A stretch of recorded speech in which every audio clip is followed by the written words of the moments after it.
As the children are headed out, Mientras turn están with los me to 1 pequeños, Timothy 6. vamos a 1 Timoteo 6. We're going to continue Vamos a continuar looking at our little mini-series here, nuestra Well Done, Good and miniserie Faithful Bien Church. hecho, Iglesia As Fiel. we're preparing to Mientras move to our new preparamos para location, movernos we a want to nuestra be nueva a locación, faithful church that understands. tenemos que entender Our lo que es una duties. iglesia fiel y nuestras Now, I'm going to responsabilidades. make a fairly radical statement Voy a in a hacer moment. una So declaración if bastante you're- radical en un momento, así que si a usted le gusta tomar you're notas, margin for reserve un radical margen ahí statements, para keep it declaraciones easy. radicales. Deje algo de espacio libre. Last Sunday evening, Pastor El domingo David pasado por la noche el pastor David predicó sobre el contentamiento del libro de Filipenses enjoyed that y exhortation. disfrutamos esa exhortación. And I was marveling Y me at how the maravilló Lord cómo el uses Señor our elige pastors nuestro that camino en la santificación como iglesia, that at times he que a provides veces an proporciona un unintentional énfasis emphasis no for us to intencional consider. para que lo I'd like to consideremos. revisit the topic. Me gustaría retomar este tema del In contentamiento. fact, this is one of the De hecho, esta es major una de areas las of the Christian principales life áreas de la vida that the cristiana en la que la church iglesia needs fiel to debe work trabajar on junta. together. Here's our radical statement. Y aquí está nuestra declaración radical. El contentamiento, paz, aceptación, gozo. Contentamiento es el indicador más alto de una fe madura en el Señor. Es el indicador más alto de una fe madura en el Señor. El contentamiento. Yo creo que pisamos tierra firme al hacer esta declaración radical. Y no tome mi palabra, le voy a dar 10 razones. Que contentamiento. Razón número 1. Contentamiento significa no confiar en las circunstancias para la felicidad. Que no estoy esperando que ciertas cosas tomen su lugar en mi vida antes de descansar tranquilo en el Señor. Antes de que pueda descansar en el Señor. Nunca va a pasar todo el tiempo. Segunda razón. Contentamiento significa una verdadera creencia en la soberanía de Dios. Que verdaderamente, la creencia en la soberanía de Dios, que verdaderamente abrazó Isaías 45:7. Cuando Dios proclama, yo formo la luz, dice Isaías 45:7, y creo las tinieblas, hago bienestar y creo calamidad. Yo soy el Señor, que hago todas esas cosas, que con gozo recibo, Romanos 8:28, y sabemos que a los que aman a Dios, todas las cosas les ayudan a bien. Esto es, a los que conforme a su propósito son llamados. Y la tercera razón, contentamiento significa no escandalizarse por la desilusión. No nos desilusionamos, nos causa shock. Que usted cree que Job 5:7, el hombre nace para la angustia, como las chispas vuelan hacia arriba. Siempre va a haber chispas, problemas. Cuarta razón, contentamiento significa mirar más allá de esta vida de manera significativa. Que realmente creas en Apocalipsis 21:4, Dios limpiará cada lágrima que hayas derramado de tus ojos. Número 5, contentamiento significa tomar a Dios en su palabra. Salmo 119:71. ¿Qué quiero decir? Bueno me es haber sido afligido para que aprenda tus estatutos. ¿Usted cree eso? Sexta razón, contentamiento significa encontrar tu placer en Dios, solamente en Dios. Solamente en Dios. Salmo 42:1, como el ciervo brama por las corrientes de agua, así clama por ti, oh Dios, el alma mía. Hay una sed, una hambre por Dios. Séptima razón, contentamiento significa prioridades correctamente alineadas. Bien alineadas, correctamente alineadas. Efesios 5:15, mirad pues con cuidado cómo andáis, no como necios, sino como sabios. No van caminos torcidos para encontrar felicidades falsas. No pierda su tiempo ahí. Octava razón, el contentamiento significa una baja visión de uno mismo y una alta visión de Dios. Que te alinees con Juan el Bautista cuando dijo de Cristo en Juan 3:30, Él debe crecer, pero yo debo disminuir. Y si que te disminuyes hasta cero, no tienes por qué desilusionarte. Novena razón, el contentamiento significa no ser sacudido por los acontecimientos mundiales.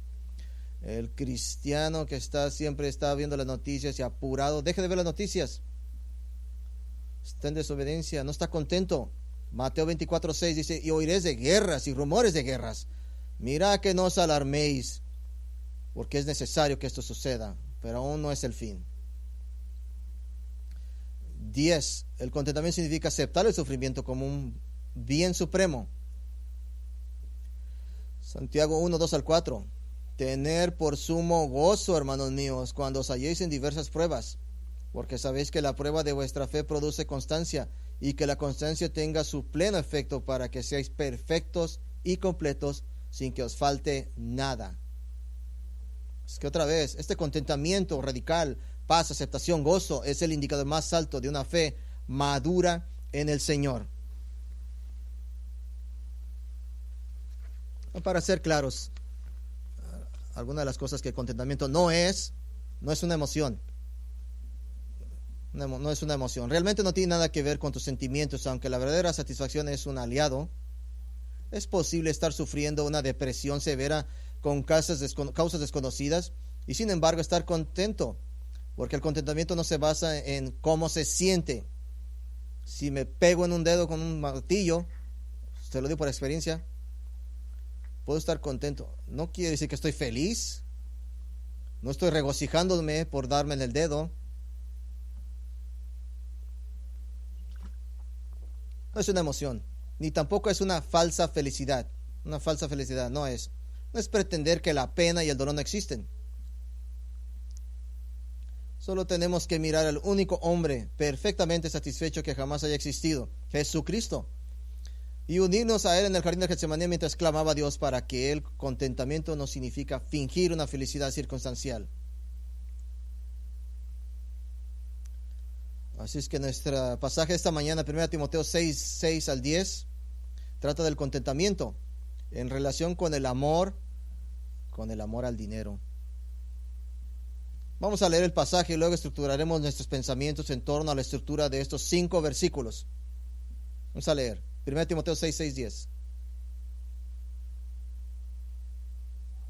Pero gran ganancia es la piedad acompañada de contentamiento, porque nada hemos traído a este mundo y sin duda nada podremos sacar. Así que teniendo sustento y abrigo, estemos contentos con esto. Porque los que quieren enriquecerse caen en tentación de lazo y en muchas codicias necias y dañosas, que hunden a los hombres en destrucción y perdición.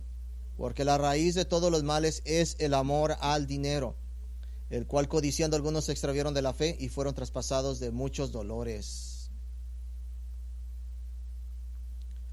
La estructura de estos 5 versículos nos muestra un contraste entre el versículo 6 y 10, un contraste entre versículos 7 y 9 y la verdad central que Pablo está enseñando en el versículo número 8.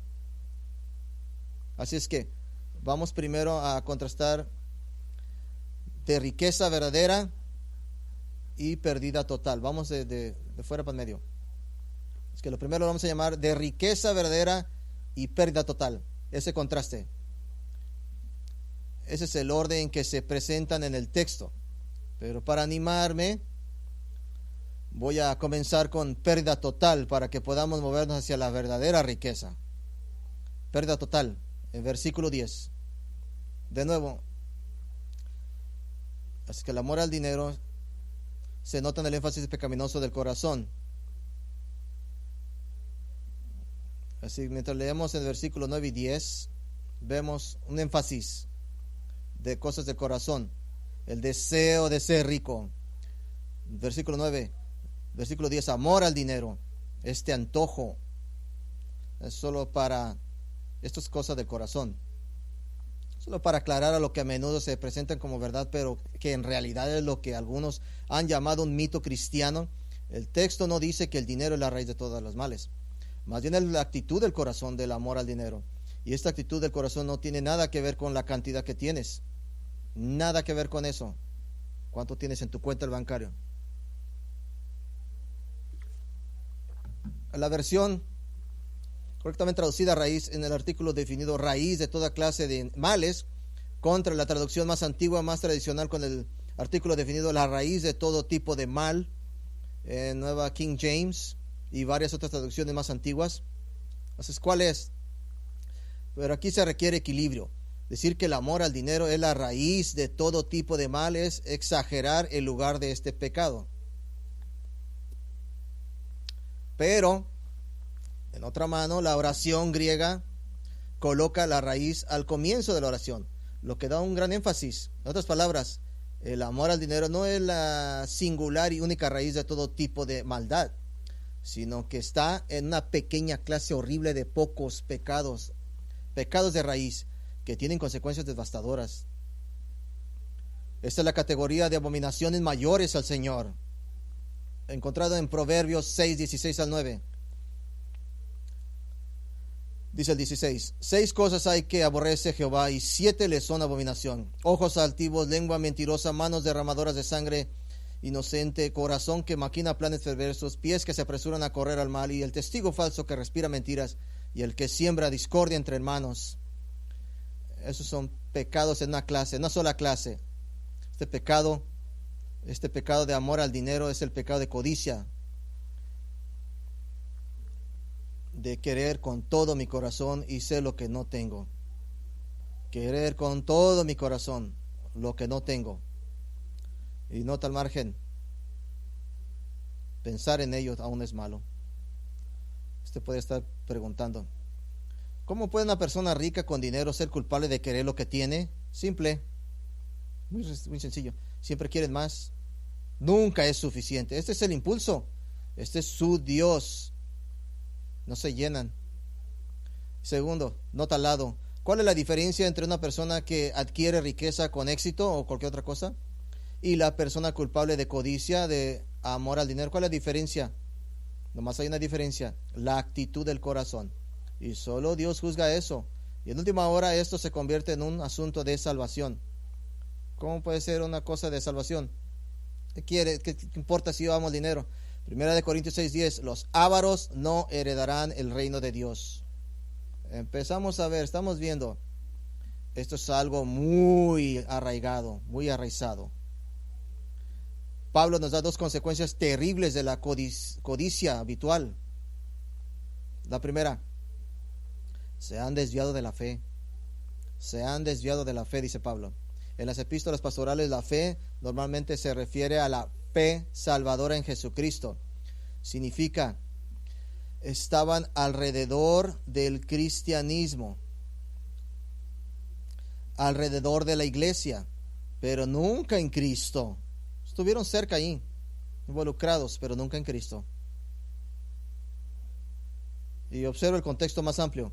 Pablo acaba de criticar a los falsos maestros en la iglesia que está enseñando a desplumar a las ovejas, desquilar a las ovejas de las grandes riquezas. Está diciendo que no son creyentes. No son creyentes. Y esto es un verbo pasivo. Han sido tentados por las riquezas mismas. Están siendo movidos por ello. Y hacen cualquier cosa en su poder para obtener riquezas. Su mente tal vez está divagando cuando Jesús le dijo al joven rico en Lucas 18 que renunciara a todas sus riquezas para seguir a Cristo. No le estaba dando un camino de salvación basado en obras. Lo estaba exhortando a dejar de adorar a ese ídolo. ¿Y lo haría? No lo hizo porque amaba su riqueza más que lo que amaba a Cristo. Amaba más el dinero que a Cristo. Y se fue triste porque tenía mucho dinero. No lo dio. En contraste con otro hombre rico, recaudador de impuestos, llamado Leví, conocido como popularmente en los evangelios como Mateo. Mateo 8 registra que cuando Jesús lo llamó a este colector de impuestos, dejó su cabina de impuestos, dijo: sígueme, y dejó aquello con montones de dinero al lado de él, y siguió a Cristo y nunca miró hacia atrás. No se preocupó por eso. No hay nada que nos diga, no nos dice el Espíritu Santo que quiso regresar o que echaba de menos eso. Simplemente lo dejó. Segunda consecuencia terrible: este amor al dinero. Se traspasaron con muchos dolores. Esto es literalmente un tipo de suicidio, una tendencia suicida. Dolor, agonía, perforado, es violento. Habla de se han deshabilitado. Es un verbo activo que se hacen a sí mismo. Tristeza, remordimiento, relación rota, dolor, arrepentimiento. Esta codicia abre una caja de Pandora llena de problemas. Esta vida desperdiciada, pensamientos suicidas por el amor al dinero, simplemente persiguiendo más y más y más, en busca de más y más dinero. Su vida ha sido una pérdida total. Y esta es la ironía. Todo lo que han trabajado, para lo que han trabajado, todo lo pierden. En contraste esto con verdadera riqueza, versículo 6. Versículo 6. Pero gran ganancia es la piedad acompañada de contentamiento. Pablo está dando una fórmula de dos partes para la verdadera riqueza, para el verdadero tesoro. La primera parte es la piedad. La piedad. Note, si recuerda, el versículo 5, la piedad es una falsa piedad, seguir fábulas, mitos y enseñanzas que no traen santificación, sino que traen división, dolor de corazón, angustia e incluso ira y calumnia, como vimos la última vez. Algo contaminado, una fe contaminada, deseos pecaminosos, una forma contaminada de la fe para satisfacer los deseos codiciosos. Esos son los que en 2 de Timoteo 3:5 dicen que tienen apariencia de piedad, no son piadosos, pero negando su eficacia. Tienen apariencia de piedad, pero niegan su eficacia. Esta no es la verdadera piedad, que en los escritos de Pablo simplemente significa creer la verdad y vivir una vida de obediencia que refleja tu creencia en la verdad. La piedad se mide simplemente en obediencia a las escrituras. Si no obedeces, entonces no eres por definición piadoso. Usted no quiere imitar a Dios. Usted no quiere obedecer a Dios. Esta es la forma de tratar de manipular las escrituras para que se ajusten a las normas culturales. El pastor me dijo una vez de un miembro, estaba preocupado por él, dijo, es madura nomás que no obedece. No puede ser los dos, son contrastes, chocan. Si usted es maduro, usted obedece. Parte número 2 de la fórmula para la verdadera riqueza: contentamiento. Contentamiento. Una palabra griega compuesta que en su base significa autosuficiente. Entonces, Pablo ya se fue woke de esta agenda juvenil de hoy. Es interesante que esta es una palabra importante en las filosofías estoicas seculares de la época de Pablo. Esta autosuficiencia se considera una virtud suprema. Así es que Pablo coapta y transforma este término familiar para que signifique una satisfacción profunda y duradera con sus circunstancias. Esto ya no es autosuficiencia. Es Dios suficiencia. Dios mismo es la suficiencia. Ya no te crees suficiente tú. Que Dios es suficiente. Así es que todas tus circunstancias, no importan tus circunstancias, sinceramente, no importa. Dios es suficiente. Pablo en 2 Corintios 9:8 dice la misma palabra: y poderoso es Dios para hacer que abunde en vosotros toda gracia, a fin que teniendo todo lo suficiente en todas las cosas en todo tiempo, abundéis para toda buena obra. Esta es una paz abundante, una confianza profunda en el Señor, una negativa a entrar en pánico frente a cualquier cosa realmente. Así es que usted mismo, si se sentara a ver los desastres de su propia vida, se sorprendería. Eso está horrible, o eso está malo. Esto va a ser bueno, me lo voy a comer más rápido. Si usted pudiera ver su vida de todos los errores, eso es malo, pero Dios es fiel. Puede mirar todo al final y ver que usted ganó, porque Dios es el que triunfa. Es una paz abundante, la confianza profunda en el Señor. Es rehusarse, apanicarse de cualquier cosa. Es uno de los frutos de Gálatas 5. Amor, gozo, paz. Frutos del Espíritu, Gálatas 5. ¿Qué obtienes con el golpe de 1 o 2 de piedad más? Contentamiento. No solo ganancia, sino gran ganancia. Si transliteramos la cláusula griega, la piedad con contentamiento es mega riqueza. Prosperidad masiva, riquezas inescrutables. Un tesoro sin medida. Nada te puede hacer daño ya. Pablo da la fórmula simple para la verdadera riqueza. Piedad genuina, la búsqueda de la santidad y semejanza a Cristo, basada en el evangelio genuino de la gracia. Contentamiento, una suficiencia de Dios en la abundante, que abunda la paz, debido a una confianza permanente en el Señor. Esta es la verdadera riqueza. Así es que verdadera riqueza, en versículo 6, pero gran ganancia. En versículo 6. Para la ganancia de la piedad acompañada de contentamiento. Segundo, el contraste del cielo y el infierno, versículos 7 y 9. Nuevamente comenzaremos con la sombría realidad y terminaremos con la gloriosa realidad. Comenzaremos con la segunda parte, el infierno, versículo 9. Dice, porque los que quieren enriquecerse caen en tentación y lazo, y en muchas codicias necias y dañosas, que hunden a los hombres en destrucción y perdición. Los que desean ser ricos. Deseo, estructura verbal que indica un anhelo interior profundo y personal. Esto no es lo mismo que simplemente el rico. Es posible ser una persona de medios y ser un recurso maravilloso en el cuerpo de Cristo. Cuando alguien se graduó de la secundaria solamente tenía un don. Podía vender cualquier cosa con 4 ruedas. Eso fue lo que descubrió. 60 años después y tiene dealers de carros y está haciendo más dinero que nunca. Pude hablar con este hombre hasta este día. No sé cómo pasó. No sabe. No ama el dinero. Simplemente fue un don que le dio el Señor. Pero no hay deseo, no está afanado por el dinero. Simplemente tiene ese don para manejarlo.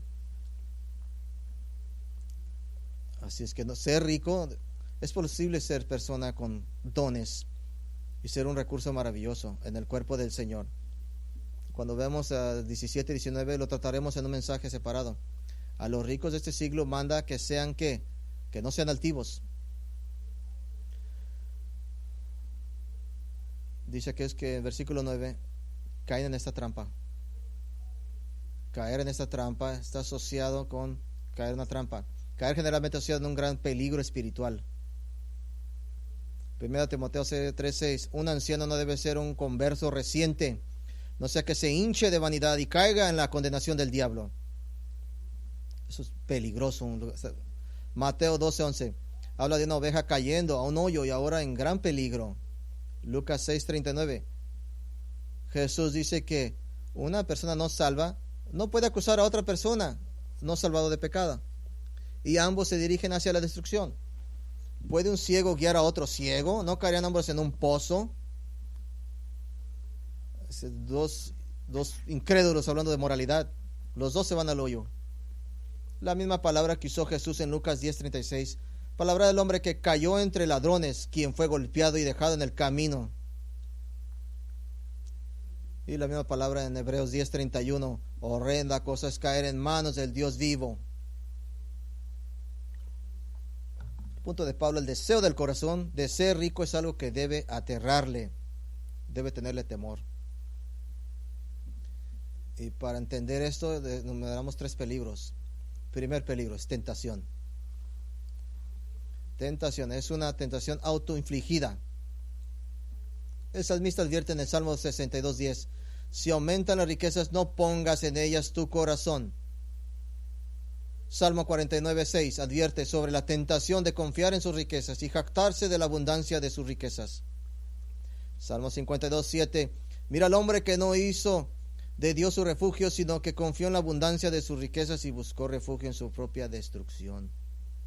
Es una tentación. Segundo peligro, lazo. Un lazo. Como un lazo cebado, preparado. Trampa. Pablo usa esta palabra otras 2 veces en la epístola pastoral, ambas relacionadas con el lazo del diablo, trampa del diablo. 1 Timoteo 3:7, 2 Timoteo 2:26. Así que debemos asumir que Satanás está detrás de esta trampa. Él es el que prepara el anzuelo, esta trampa. Proverbios 11:28 advierte: el que confía en sus riquezas caerá. La trampa estará puesta. Así es que tentaciones, deseos insensatos y dañinos. Deseos dañinos. Deje comenzar con los dañinos. Habla de cualquier deseo que traiga daño. Desde el deseo de una predicación centrada en el hombre, 2 Timoteo 4:3, hasta el deseo sexual pecaminoso. 1 Tesalonicenses 4:5. Deseo sin sentido. Esto prueba algo importante, que la codicia es irracional. Es irracional la codicia. La codicia por cualquier cosa es irracional. ¿Es posible ser codicioso por mucho más que dinero, éxito, poder, posición, geografía perfecta, clima político, relaciones perfectas? ¿Por qué la codicia es irracional? Porque últimamente perderás completamente lo mismo que siempre codicias todas las veces, todo el tiempo. Es irracional la codicia. Nunca te va a quedar ni siquiera un centavo. De hecho, es posible que se pregunte, ¿pero cómo se compara esto con la seriedad del infierno, del juicio eterno? Al final del versículo 9, estos deseos sumergen a la gente en la ruina y destrucción. El único otro lugar usado en el Nuevo Testamento, en Lucas 5:7, que habla de un barco hundido en el mar, sumergido en el mar, y los manda a la ruina. Usado 3 veces por Pablo en el Nuevo Testamento. 1 Corintios 5:5, muerte del cuerpo físico. 1 Tesalonicenses 5:3, la ira de Dios derramada sobre la tierra cuando Cristo regrese. 1 Tesalonicenses 1:9, condenación eterna en el infierno. Destruidos. Destrucción, incluso peor. La misma palabra usada para describir al anticristo venidero como el hijo de destrucción. 2 Tesalonicenses 2:3. Es la misma palabra usada para llamar a Judas el hijo de destrucción en Juan 17:12. Es la misma palabra en Mateo 7:13 para hablar de la destrucción de aquellos que van por el camino ancho de rechazar el evangelio. A la destrucción. Es la misma palabra, resume la condenación de aquellos que están a punto de ir al infierno. Apocalipsis 17:8 y versículo 11. Que van a ser destruidos. La misma palabra que Pedro usa estas palabras 5 veces en el estilo rápido para describir a los falsos profetas y falsos maestros. 2 Pedro 2:1, los falsos maestros que se levantarán en la iglesia están trayendo sobre sí misma destrucción repentina. 2 versículos después, los que explotan a la iglesia para la codicia, su perdición es dormida. 2 Pedro 3:7 habla del día de juicio y de la destrucción de los impíos. 2 Pedro 3:16, los que tuercen las escrituras para su propio beneficio lo hacen para su propia destrucción. Esta es una palabra que claramente habla del mal, de la maldad, y está fuertemente asociada con el eterno juicio y condenación. Esto no es un cristiano que se ha desviado un poco. La búsqueda de la riqueza es un barco que se hunde, un anzuelo preparado, un pozo de juicio y perdición eterna que solamente lleva al infierno. Y termina con ser enterrado en el ataúd del mismo tamaño que el pobre y luego enfrentar el juicio de Dios por una vida de idolatría. Pero ahora, en contraste, viendo lo bueno con el cielo, versículo 7, porque nada hemos traído a este mundo y sin duda nada podemos sacar. Amo esto, qué tan rápido es. Es una fotografía de como un aliento. Es una imagen de vida, como un aliento, un momento. Nunca se ha mirado en el espejo después de tantos años de ver y se pregunta qué pasó, por qué aparecen esas arrugas. Esta imagen afirma Salmo 103, 15 al 16, el hombre como la hierba son sus días, florece como la flor del campo, porque el viento pasa sobre él y se ha ido, y su lugar no lo conoce más. Y el dicho común, usted necesita aplicación, mírese en el espejo, en las aplicaciones se puede arreglar, pero no en el espejo. El dicho común, no puedes llevártelo contigo, se basa en este versículo. No traemos absolutamente nada a este mundo. Un bebé nacido en la familia más rica es tan desnudo como el nacido en la más absoluta pobreza. Y la persona más rica no se lleva nada, así como la persona más pobre no se lleva nada absolutamente. Así que, ¿qué debe de causar? ¿Preocupación, desesperación, horror? No. ¿Para el cristiano está listo? Provoca adoración. Provoca adoración. ¿Cómo sabemos esto? Job nos dice en 1:21, después de que Dios permitió que Satanás matara a los hijos de Job y destruyera su riqueza, y él dijo, desnudo salí del vientre de mi madre y desnudo volveré. El Señor dio y el Señor quitó. Bendito sea el nombre del Señor. El Señor da y el Señor quita. Bendito sea el nombre del Señor. Para el creyente en Dios, a través de Cristo, esto no nos preocupa ni horror. Nos lleva a la adoración. Es el reconocimiento total del reglamento soberano de Dios. El Señor da todo lo que tenemos. ¿Qué resulta de todo esto? El Señor es todopoderoso. Él es todopoderoso y yo soy todo sin poder. El punto del versículo 7 es que nuestro principio y nuestro fin deben gobernar nuestro entorno del medio, lo que vivimos hoy. Pablo, compartiendo su corazón con la iglesia de Filipos, de los filipenses, acerca de este anhelo de continuar la obra del evangelio en la tierra frente a su anhelo de ir al cielo, dice conmovedoramente en Filipenses 1:23, mi deseo es partir y estar con Cristo, porque eso es mucho mejor. ¿Por qué es mejor? Hago este punto, versículo 7. No podemos quitar nada de este mundo. Usted no quitará nada de este mundo, no se llevará nada. Deje de decirle que va a dejar atrás como cristiano. Dejará atrás lo siguiente: su pecado. Dejará sus lágrimas, su tristeza, su trauma y dolor, su desilusión, sus relaciones rotas, sus misterios sin resolver de su vida, enfermedades físicas, angustia mental, dudas espirituales, depresión emocional y ansiedad, miedo. Dejará también terror, preocupación, oscuridad, dolor, tiempo perdido, graves errores de juicio, sentimientos heridos, injusticia, deslealtad, daño, arrepentimiento, tormento, cargas, infelicidad, angustia, tristeza. Todo lo va a dejar, todo el drama. Y cuando se vaya al cielo, como cristiano, será recibido con la misma escena que vio el apóstol Juan, Apocalipsis 4-5. Y al instante yo estaba en el Espíritu. Porque cuando te mueres estás en el Espíritu.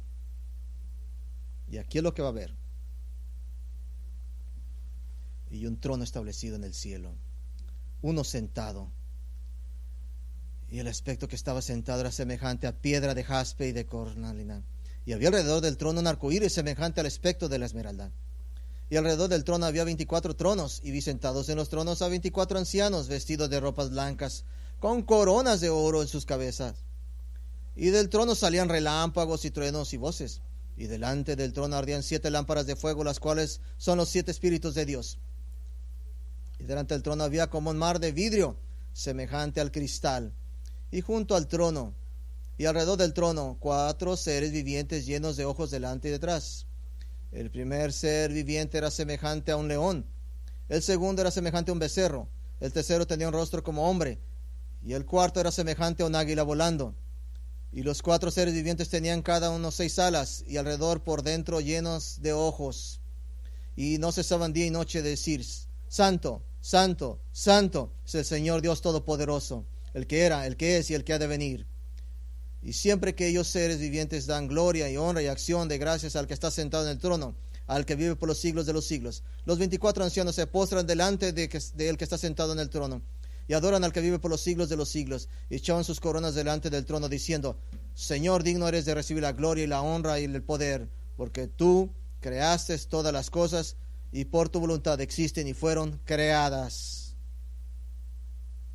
¿Por qué al cristiano le importa que no nos podamos llevar nada con nosotros? Porque no hay nada que ocupemos. No nos interesa, porque este no es nuestro hogar. 2 Corintios 5:8. Si tenemos un buen ánimo y preferíamos estar lejos del cuerpo y en casa con el Señor en casa. Entienda, te hospedas en un motel de carretera barato y desechable llamado Esta Vida. Te cuesta $11 la noche. esta vida? ¿Por qué estarías ansioso por las toallas que podrían frotar la piel de un elefante? ¿Por qué querrías las sábanas de 11 hilos en las que Moisés mismo estaba envuelto cuando era un bebé? ¿Para qué querrías las almohadas que se hunden en medio dejando tu cabeza sobre la losa de granito que pasa por colchón? ¿Por qué querrías ducharte donde el agua a 2 pies cae a 2 pies debajo de tu casa y solo viene en 2 temperaturas, congelada o hirviendo? ¿Por qué añoñarías la alfombra apestosa, olorosa que se coló durante tiempos antiguos? ¿Por qué estarías entusiasmado con el shampoo de cortesía que no formaría espuma si lo pones aún en una licuadora? ¿Por qué querrías más por el jabón de cortesía que huele a gato lavado? ¿Qué quieres hacer cuando te vayas? ¿Te quieres ir a tu casa? ¿Quieres salir de ese hotel, irte a tu casa, a tu hogar? ¿Por qué anhelarías todo eso? Cuando Jesús dijo, no se turbe vuestro corazón. ¿Creen en Dios? Crean en mí, también en mí. En la casa de mi Padre muchas moradas hay. Si no fuera así, os habría dicho que voy a preparar un lugar. Y si me fuera y os preparado un lugar, vendré otra vez y os tomaré conmigo para que donde yo estoy, vosotros también estén. Deje ese motel o telucho ahí corriente, el contraste de la verdadera riqueza y la pérdida total. Dios va a prender en fuego todo arderá. Contraste de la verdadera riqueza y la pérdida total. En contraste del cielo y el infierno. Finalmente el perfil de un creyente contento. Un creyente contento. El verso central en esta pequeña unidad literaria es versículo 8. Versículo 8. Así que teniendo sustento y abrigo estamos contentos con esto. Ahora, ¿significa esto que no podemos o no debemos disfrutar de las cosas de esta vida que Dios nos da? Claro que no. Por supuesto que no. Es solo que para el creyente satisfecho, esas son solo cosas que dan contentamiento. Son solo cosas para ser usadas. Escuche la sabiduría de la Escritura, Proverbios 38 al 9. Es una oración. No me des pobreza ni riqueza. Aliméntame con el alimento que me es necesario. No sea que me sacie y te niegue y diga, ¿quién es el Señor? O sea que siendo pobre robe y profane el nombre de mi Dios. En otras palabras, el creyente sabio vive una vida equilibrada. Jesús nos enseñó a orar. Mateo 6:11. El pan nuestro de cada día, dánoslo hoy. En realidad nunca se nos dice que oremos por provisión de por vida. Es lógica, porque si Dios provee para ti cada día, está proveyendo para toda tu vida. Jesús enseñó en Mateo 6:31 al 33, por tanto no os preocupéis diciendo, ¿qué comeremos? ¿Qué beberemos? ¿O con qué vestiremos? Porque los gentiles buscan después de todas estas cosas, y vuestro Padre Celestial sabe que tenéis necesidad de todas ellas. Mas buscad primeramente el reino de Dios y su justicia, y todas estas cosas serán añadidas. ¿Cuáles serían algunos de los elementos comunes a este perfil de un creyente contento? Uno que está completamente satisfecho, si tiene comida y vestido. Pablo nos da una lista. Vamos a 1 Tesalonicenses 5:16. 1 Tesalonicenses 5:16. Esto es lo más cercano a la Biblia que llega a lo que llamaríamos puntos básicos. Y en estos puntos básicos Pablo habla de algunos elementos comunes que forman al creyente contento y satisfecho. Tan pequeños, sencillos, fácil. 1 Tesalonicenses 5:16 dice, están siempre gozosos, así de simple. Una decisión de gozarse en el Señor, gozarse en el Evangelio, en la cruz, en la resurrección, en la salvación. Gozarse en todo. Versículo 17, orar sin cesar. Versículo 17, que su vida se caracteriza por la oración y la comunión constante con Dios. Constantemente en comunión con el Señor. Orar sin cesar. Versículo 18, dar gracias en todo, porque esta es la voluntad de Dios para con vosotros en Cristo Jesús. Deje de agarrarse por todo, de aferrarse a todo, y en cambio dé gracias en obediencia a la voluntad de Dios continuamente. Versículo 19, no apaguéis al Espíritu. Él no se resiste a dar el fruto del Espíritu de amor, gozo, paz, paciencia, bondad, fidelidad, mansedumbre, dominio propio. Versículo 20, no menosprecies la profecía. Él está saturado en la palabra de Dios, la revelación de la Biblia. Versículo 21, examinadlo todo, retener lo bueno, ejercite sabiduría y discernimiento.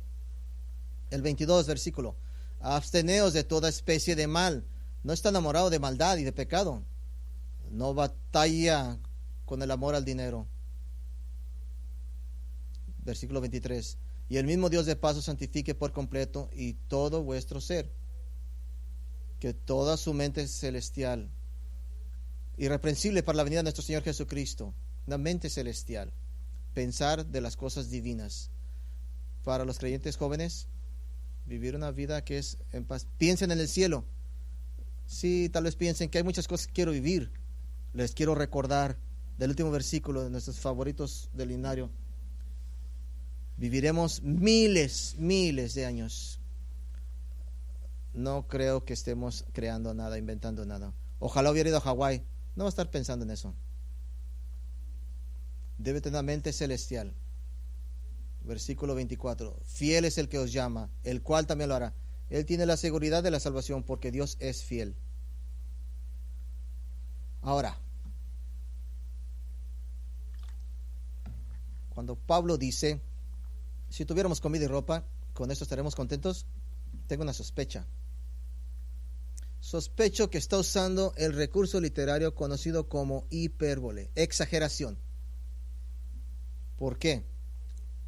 Porque en realidad nunca estamos reducidos a comida y vestido en Cristo. Incluso en esta vida no estamos restringidos. Tenemos tesoro inmenso. Le voy a dar una lista, un poquito. Que eso nos da el conocimiento de nuestro Dios creador. De nuestro Dios creador. ¿Entiende? Que cuando el mundo no sabe dónde vino, no sabe dónde vienen. Usted sabe exactamente dónde vino, de un Dios creador. Tenemos en Éxodo 20, los 10 mandamientos. Nos da el conocimiento del carácter de nuestro Dios creador. Sabemos su carácter. En Levíticos nos habla de la santidad de nuestro Dios creador. Nos dice ser santos como Él es santo. En número 6 nos dice el deseo de Dios para su pueblo. El Señor te bendiga y te guarde. El Señor haga resplandecer su rostro sobre ti. Tenga de ti misericordia. Jehová alce sobre vosotros su rostro y os dé paz. ¡Qué tesoro! Esa es la voluntad de Dios para ti. Deuteronomio nos dice que Dios tuvo la intención de enviar un Mesías todo el tiempo. Dios le dijo a Moisés en Deuteronomio 18:18, profeta como tú le levantaré de entre sus hermanos. Josué 24:15 nos da el modelo de un hogar cristiano. Yo y mi casa serviremos a Jehová. En el libro de Jueces nos da el conocimiento de que el mundo anhela un rey justo. Y cada uno nos dice en esos días no había rey en Israel. No había rey en Israel. En el capítulo 17:21 continúa diciendo, cada uno hizo lo que bien le parecía. Nos lleva a un futuro en Cristo. El libro de Ruth nos da la seguridad de que Dios salva a los extranjeros y a los pequeños de los pequeños. Primera Samuel 2 nos dice que Dios está obrando su programa del reino cuando una mujer joven ora proféticamente que un poderoso ungido rey que juzga viene a la tierra. Segunda de Samuel 7 nos dice que este rey será descendiente de David y gobernará el mundo por los siglos de los siglos, por toda la eternidad. Primera de Reyes nos da un ejemplo imperfecto de cómo será el rey en la persona de Salomón. Un rey cuyo nombre significa paz y gobernará en paz como el rey preeminente del mundo. Segunda de Reyes nos da el conocimiento de que Dios sí juzga y castiga el pecado y que su justicia es cierta, certera. Primera Crónicas 1 y 2 asegura que los pactos de Dios con Abraham y con David todavía están en vigor y aún avanzan hacia el final de esta era. Segunda de Crónicas nos dice que aunque el pecado parezca ganar y termine en el juicio de Dios con Israel diezmado y en el exilio, Esdras y Nehemías nos dice que Dios nunca olvida sus promesas y que sí prometió rescatar a su pueblo aún de su propio juicio, entonces Él hará eso. Esther nos dice que aunque la mano de Dios parece invisible, Él está actuando providencialmente a favor de su propio pueblo, exactamente como Él quiere. Job nos dice que en medio de un tremendo sufrimiento Dios es soberano y escribirá un final feliz para aquellos que son suyos.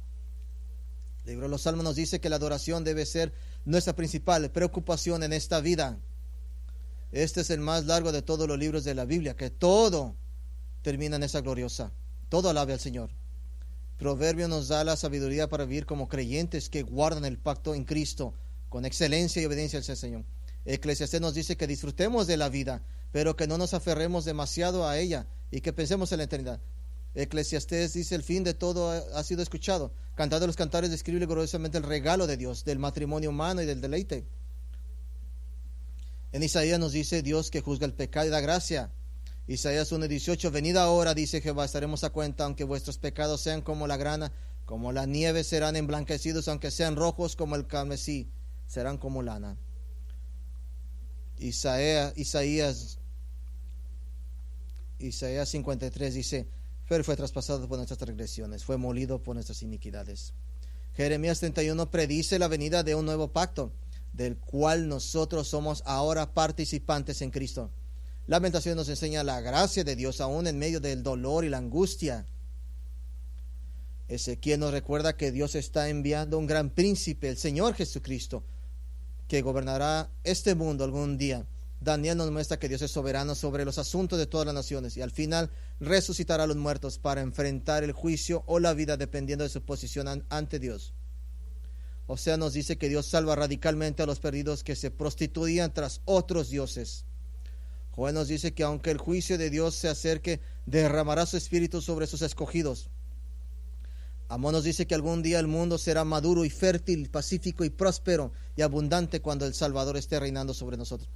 Abdías nos dice que Dios juzgará y poseerá las naciones malvadas y restaurará a Israel. Jonás nos dice que Dios salva a los gentiles arrepentidos. Miqueas 4 nos dice que cuando el rey venga del cielo, nación no alzará espada contra nación. Nahum nos dice que el pueblo de Dios debe regocijarse porque el juicio viene sobre los malvados. Habacuc 3 nos dice que aunque la maldad parece abundar, podemos esperar en el Señor para que su bondad triunfe al final. Y Sofonías 3 nos dice que cuando el Rey Jesús regrese, se regocijará con su pueblo, por su pueblo. Ageo nos da la seguridad de que Dios quiere habitar entre su pueblo. Y ese es el punto final. Zacarías 14 nos dice que algún día Cristo regresará y establecerá su reino glorioso. Malaquías nos asegura en la historia de Israel que cuando Dios pone su amor electoral en alguien, es para siempre, y lo demostrará enviando un mensajero para preparar el camino del Señor, mandando ese mensajero. Mateo nos presenta este mensajero. Lo conocemos como Juan el Bautista, que está anunciando la llegada del Salvador, que es el Cordero de Dios, para hacer el sacrificio por el pecado. El Marcos en el Evangelio nos recuerda que nuestro Salvador es un humilde servidor que vino a morir por nuestros pecados. Lucas nos recuerda que los más pequeños de los pequeños, los más lejos del reino de Dios, pueden ser salvados. Juan nos asegura en términos muy claros que Jesús es Dios, el Hijo de Dios. Hechos nos alienta con la obra del Espíritu Santo entre su pueblo. Romanos 8 nos da la confianza de que nada puede separarnos del amor de Dios en Cristo Jesús. Primera de Corintios nos exhorta a la santidad y la obediencia al Señor. Y 2 de Corintios 4 nos recuerda de la gloriosa gloria del Evangelio que nos salva. Y Gálatas nos mantiene en el camino de permanecer en el Evangelio de gracia. Efesios 1 describe la gloria de Dios triún, que es el Padre, Hijo y Espíritu Santo, y nos dice que poseemos toda bendición espiritual en Cristo. Somos ricos en Cristo. Filipenses nos llena de gozo por el Evangelio. Colosenses 3 nos dice cómo adorar a Dios en el canto y en la palabra. 1 Tesalonicenses 4 nos recuerda que pronto Cristo nos llevará a casa al hogar. 2 Tesalonicenses advierte al mundo de la venida del anticristo, nos consuela que realmente no puede dañar al creyente. 1 Timoteo nos dice que los pastores piadosos en la iglesia son una gran bendición.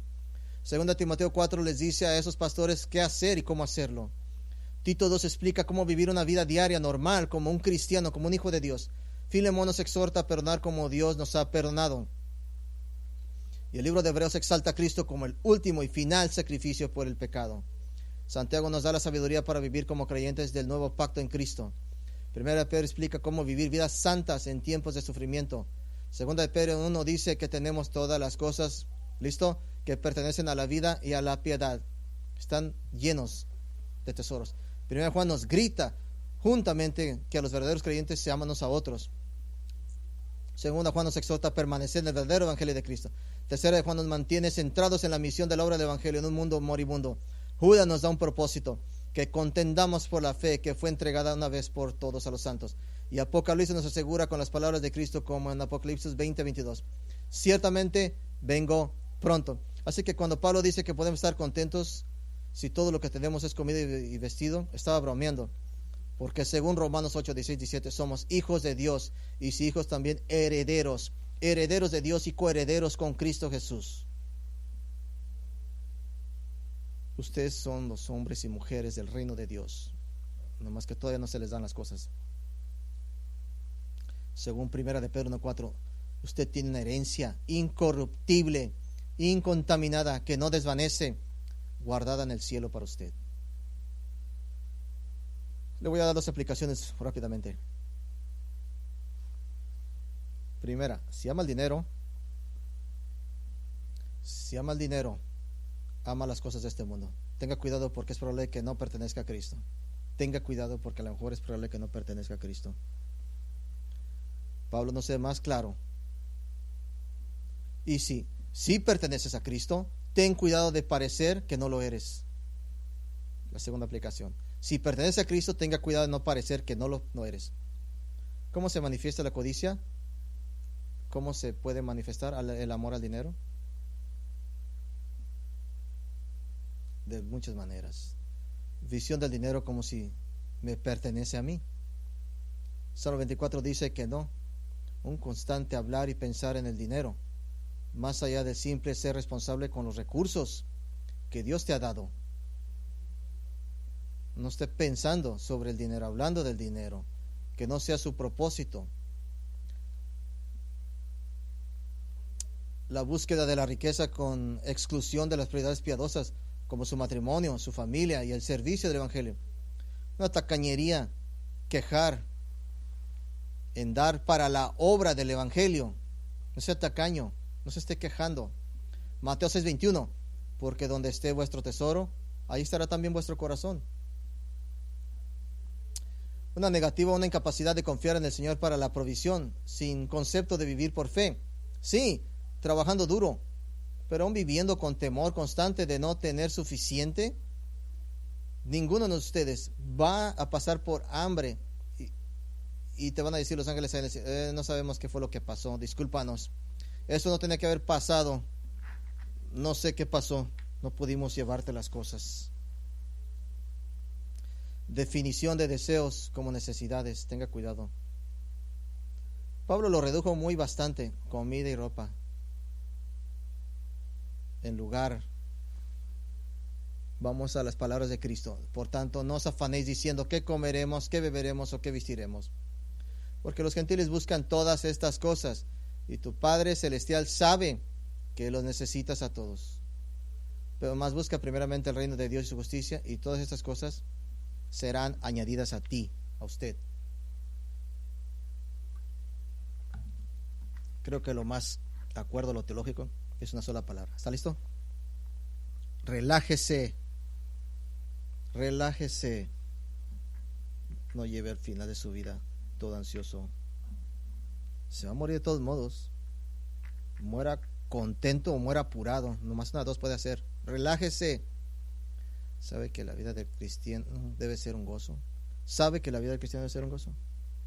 Disfrute, relájese, siéntese, disfrute, goce la vida que Dios le ha dado. Coma palomitas.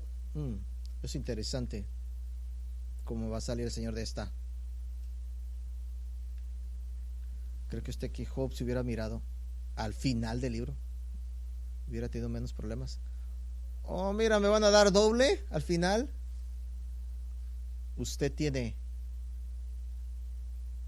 sabe su vida final. Dios ya la escribió. Usted ya la sabe. Nuestra conclusión. Repita, relájese. Me voy a relajar. Diga, me voy a relajar. Vamos a orar. Padre, de todas las personas podemos estar gozosos. De todas las personas podemos estar contentos. Sabemos el final. Certero. No traemos nada a este mundo y nada nos vamos a llevar. Todo va a dejar. Toda tristeza, toda tribulación, cada error, todas las relaciones quebrantadas, todos los misterios, todo se va a quedar atrás. Y vamos a presentarnos allá con todas las gloriosas cosas tuyas. Oro que Que eso ayude a nuestros corazones.